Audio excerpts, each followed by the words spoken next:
next on KOMO-4 News. Efforts to ignite a ship full of oil fizzle out. Is it too late to stop a major Northwest disaster?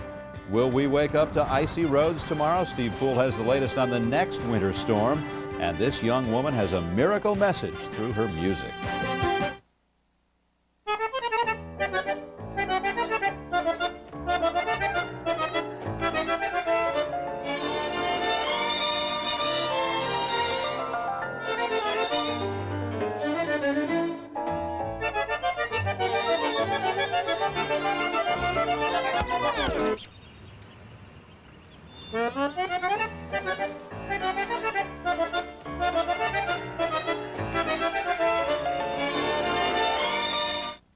And now here's Ted Koppel with a look at what's coming up on Nightline.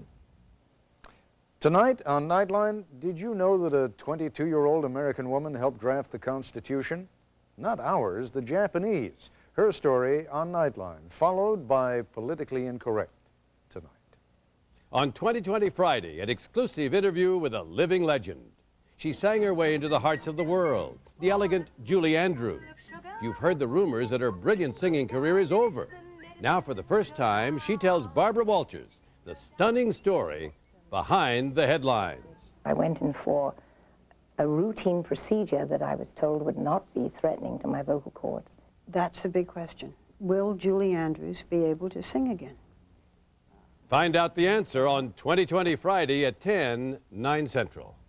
And 2020 won't be seen this Sunday, but coming up on 2020 Monday, Connie Chung has the bizarre tale of a convicted con man who wanted a second chance.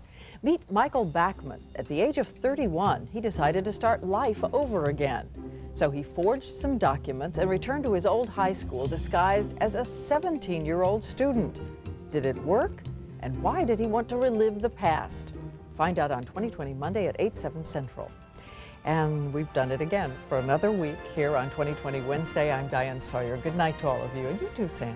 Good night, Diane. I'm Sam Donaldson. Join us again next week for another edition of 2020 Wednesday. First for local news, KOMO-4 News at 11. With Dan Lewis and Kathy Gertson. Now, KOMO-4 News. Several blasts ignite a cargo ship full of oil, but not for long. Flames flicker, then die, leaving a stranded ship in the path of a storm. Now they're rapidly running out of time to save the Northwest coast from a massive oil spill. Good evening, I'm Dan Lewis. Kathy Gertson is off tonight with the flu. Demolition teams will try again tomorrow to ignite a freighter full of oil that's stranded off the Oregon coast. But they'll only have about 4 hours in the morning before a severe storm gets there, a storm that threatens to break apart the ship. That could spill 400,000 gallons of thick, low-grade oil.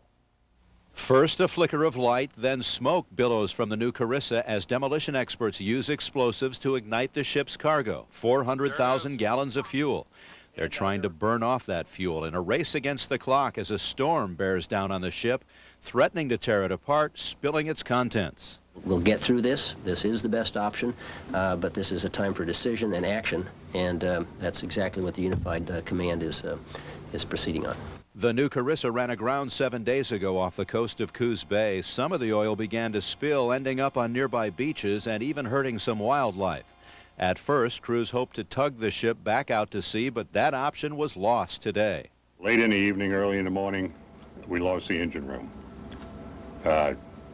She flooded very, very quickly, indicating a large hole. When that happened, we had lost the ship. That left burning the fuel the best chance to avoid a major spill. Demolition experts from Whidbey Island Naval Air Station planted 28 explosives on top of the fuel tanks inside the ship. The hope was to blast open the tanks, releasing the fuel, allowing it to burn more freely. But that didn't work tonight. After just a few minutes, only a small fire burned in one cargo hold, and within an hour, the entire fire was out.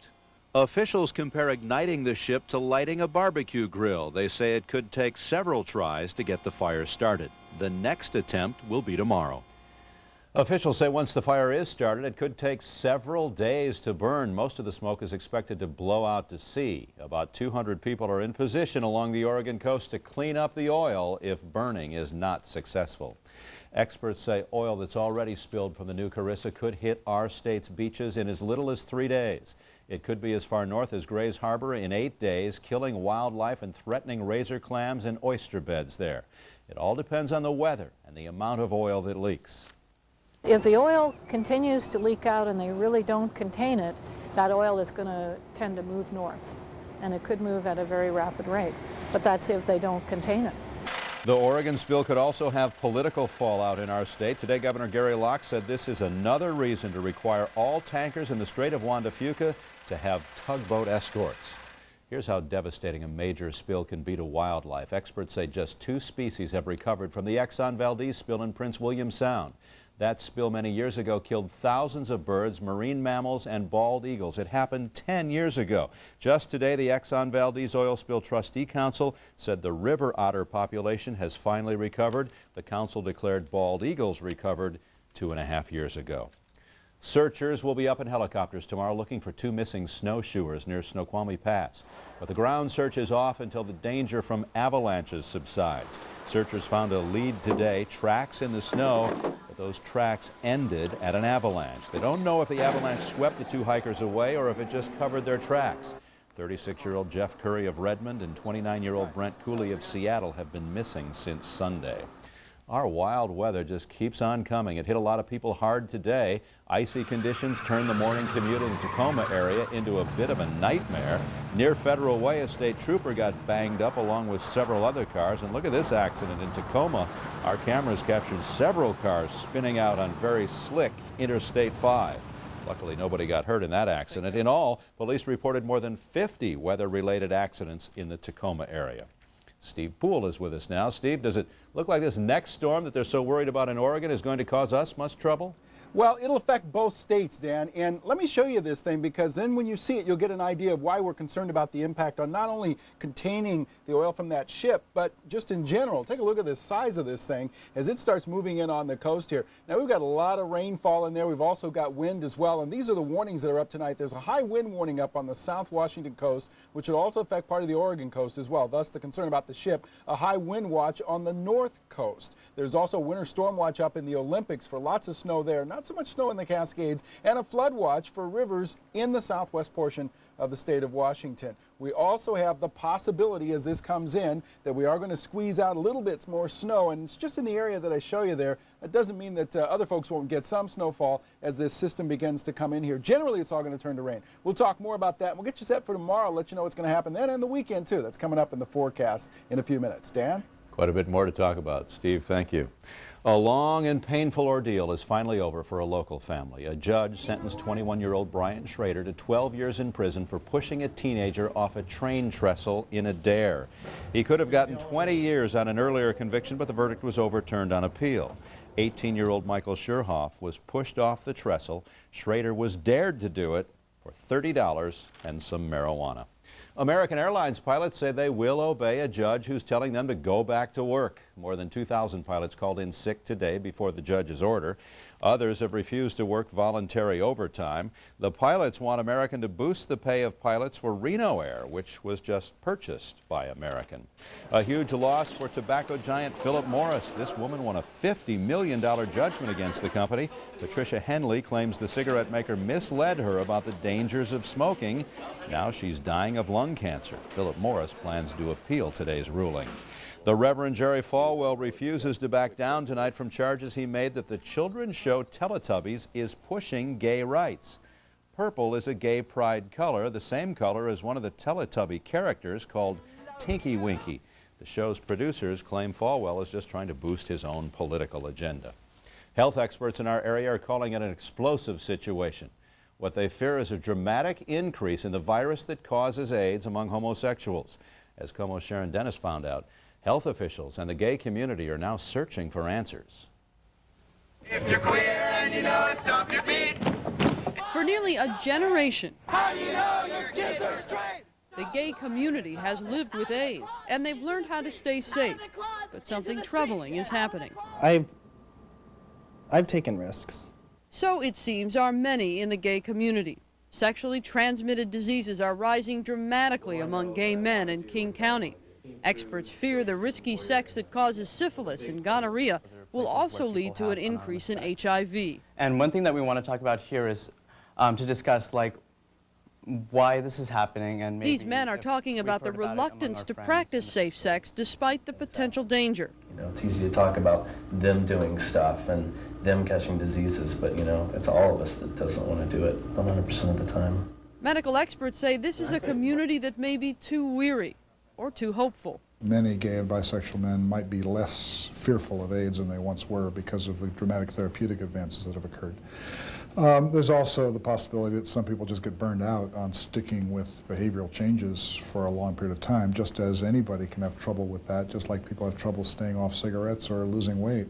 And then there's something gays and heterosexuals face: peer pressure. People are, you know, they try so hard to say, you know, don't use this condom just because, you know, I don't have it, trust me. Marcus Franklin says he trusts the latest statistics. He practices safe sex. And Justin Allen? It's something I've been thinking a lot about the last couple of weeks and really trying to make some changes in my own personal life. No more risks? Not no more risks, but certainly lessening the risks that I'm taking.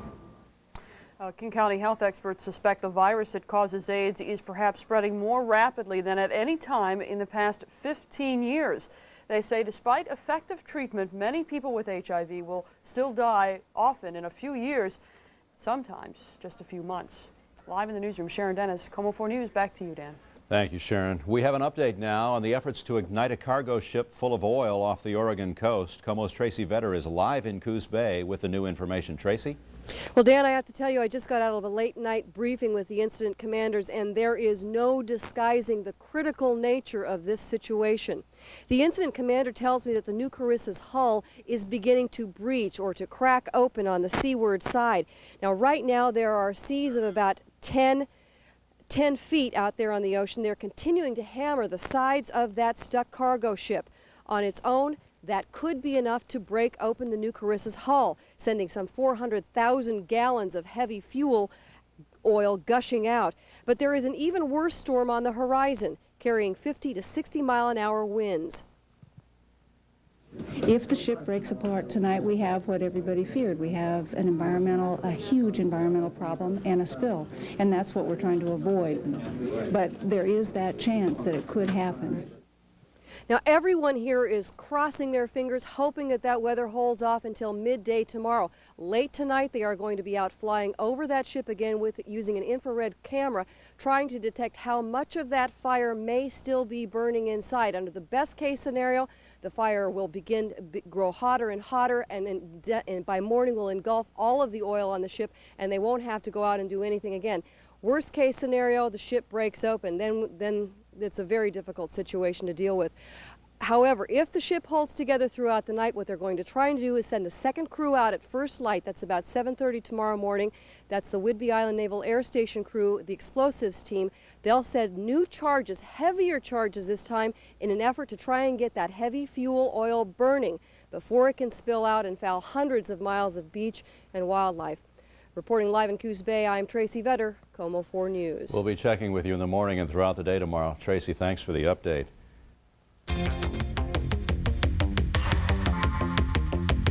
In tonight's Health Watch, it's the pain you sometimes get that starts in your lower back and runs down your entire leg. They call it sciatica. For severe cases, doctors have traditionally advised bed rest. Now, a new study in the New England Journal of Medicine contradicts that. The study says moving about as usual without straining too much will help you recover faster. Women's groups in Japan are upset over the recent approval of Viagra. They say it took the health ministry only 6 months to give the okay to the impotence drug, while it still hasn't approved birth control pills for women. Japanese health officials have been debating the issue of birth control pills for 9 years. A Seattle researcher is honored for her work in organ transplants. Effie Petersdorf, who works at the Fred Hutchinson Cancer Research Center, received a special presidential award today at the White House. It's for her work on new ways to help transplant patients survive using state-of-the-art DNA testing. We're now beginning to apply these techniques to actually search and match for better donors for patients who need a transplant.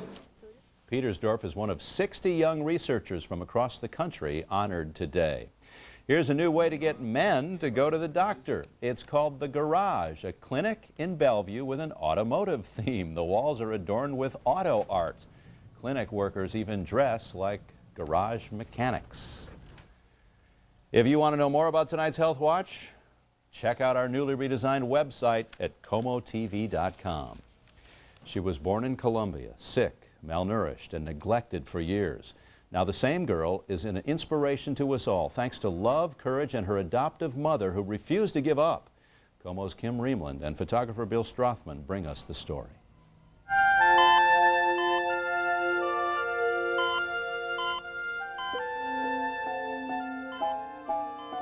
It was a newspaper article that started it all.